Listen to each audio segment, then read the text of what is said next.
Yo, Speak Low Poetry. What Light Was, available on Amazon. Today we're discussing one of the main characters, William Godwin. It's the 1790s, London. An intellectual circle of philosophers, thinkers, novelists, writers, poets have assembled.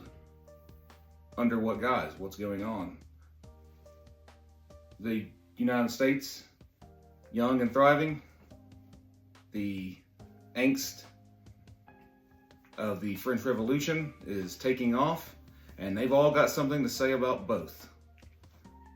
One of them emerges to become a clear key voice, and his works take prestige during this time. William Godwin. Who's he working with? Who's he vying off of? We've got Thomas Paine in a circle. William Godwin and Thomas Paine, similar backgrounds before Paine goes to the States and writes his great works, which William Godwin helps do. Who else is in the circle? We've got Coleridge, we've got William Blake, we've got Mary Wollstonecraft. We've got so many of the big players in the game at the time. We've got political philosophy, we've got anti-monarchy, anti-establishment, personal freedom, ethical responsibility, personal perfection. We've got all these ideas vying amongst one another in all of these genres and arrays of works.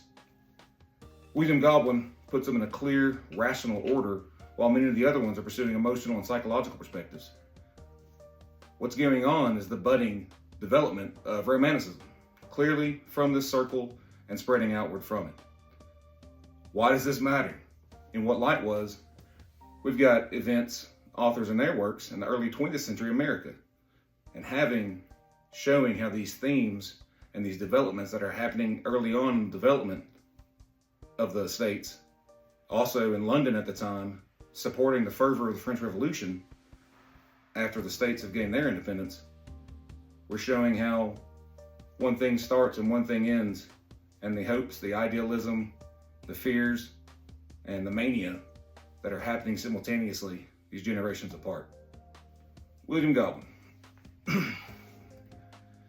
So many works, I think 21 successful publications, novels still read today, political theory still read today, political theory still influential today, considered the first anarchist, supported feminism, supported the idea that necessity is guiding and we only need to come into rational correspondence with it. William Godwin's big works go on to inspire the initial Romantic circle. Some of them even offer to help assist him in his endeavors. He goes on to inspire Lord Byron. He writes a brief little anthology of mythological works that directly inspires Keats. Percy Shelley becomes his disciple and his protege.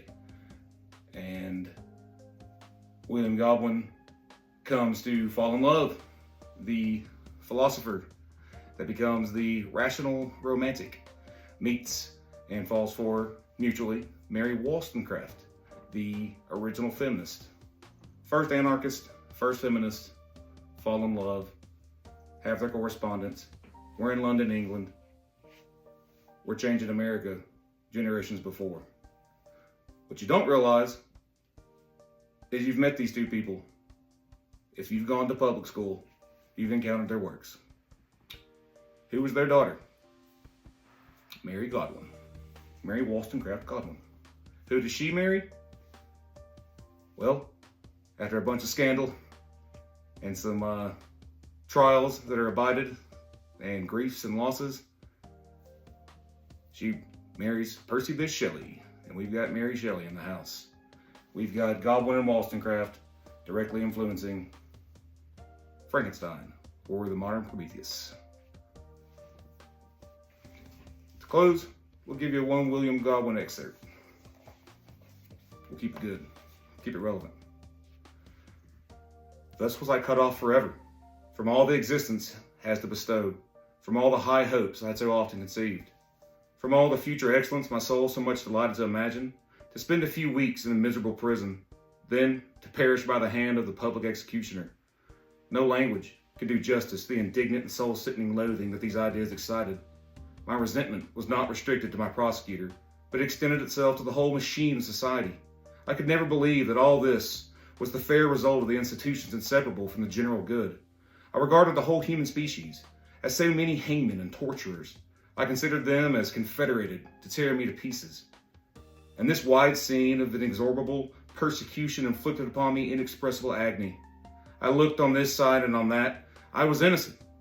I had right to expect assistance, but every heart was steeled against me. Every hand was ready to lend its force to make my ruin secure. No man that has not felt in his own most momentous concerns justice, eternal truth, unalterable equity, engaged in his behalf. And on the other side, brute force, impenetrable obstinacy, and unfeeling insolence. Can imagine the sensations that then passed through my mind. I saw treachery triumphant and enthroned. William Godwin, Caleb Williams, things as they are. What Light Was? On Amazon.